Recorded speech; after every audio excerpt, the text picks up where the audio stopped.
वर्ष वर्ष धरी दीर्घ 4 दशंधि धरी आली निर्वाचन मंडली निरीह निष्पेषित जनसाधारण स्वर उठाउथिले से स्वर आज दबी जाइए।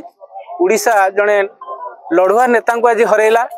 केन्द्रापड़ा जिलार एवं आली निर्वाचन मंडली एक जनप्रिय नेता एवं लड़ुआ नेता को आज हरई आली निर्वाचन मंडली जनता भांगी पड़ती।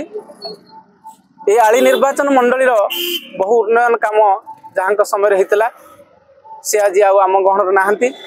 एभली दुर्दिन रे आली कनिकावासी आज तांकर समस्त कथा को झुरुचंती एवं निश्चित भाव रे आमे आशा करूचु प्रभु जगन्नाथ ये समय रे आली निर्वाचन मंडली तांको समर्थित लोक मानकु जो भली भावर सहाय हेबे एवं तांको परिवार को निश्चित भाव रे सहाय हेबे यही कामना करूचु प्रभु जगन्नाथ निकट में। निश्चित ये आम अंचल गोटे दुखद घटना।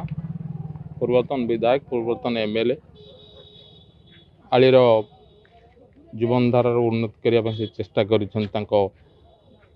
विधायक समय आउरी भी देखी बहुत स्वप्न जहाँ से आगामी दिन पूरण करने राजनीति रे कंटेस्ट सब रोते जहाँ पूरण हो पारि ना। निश्चित आली एक दुखद घटना। आली को ओडिशा रे भारत वर्षर परिचय करने अध्यक्ष समय से जो प्रयास आरंभ करते आली महिला फुटबॉल जहाँ आज स्वतंत्र परिचय आलीर सृष्टि करिछि भारत वर्ष रे। तांका प्रचेष्टा जो आली आज ओडिशा मानचित्र रे परिचित थिला जहाँ आम पाई निश्चित गोटे गर्व और गौरवर विषय। तांकर एई शून्य स्थान केबे भी पूरण हो पारिबो नाही। आली जने योग्य नेता को हराइछि। कांग्रेस पार्टी जने दक्ष संगठक को हराइछि। निश्चित से स्थान सबले अपूरणीय होई रहिबो।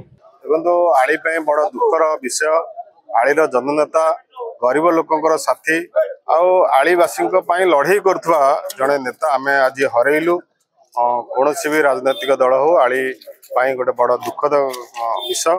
आज दिन में मु अमर आत्मा सद्गति कामना करुच्चे। परिवार को भगवान धैर्य शक्ति साहस प्रदान करते ये दुख को सहाय। दुखी दुखी समस्त सहित बहुत आचार व्यवहार को लेकिन राजनीति में बहुत भल थिला। से आज चलीगले जेहेतु ये मुस्लिम मासर गोटे रमजान पर्व पवित्र रमजान मास चली आमर विश्वास अच्छी से बहुत स्वर्ग प्राप्ति हेबे।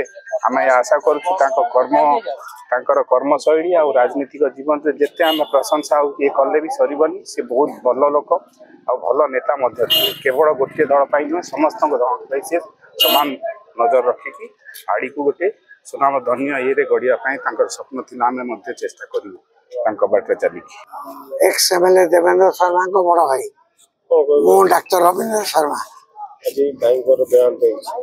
मु किसी कहवा अवस्था नहीं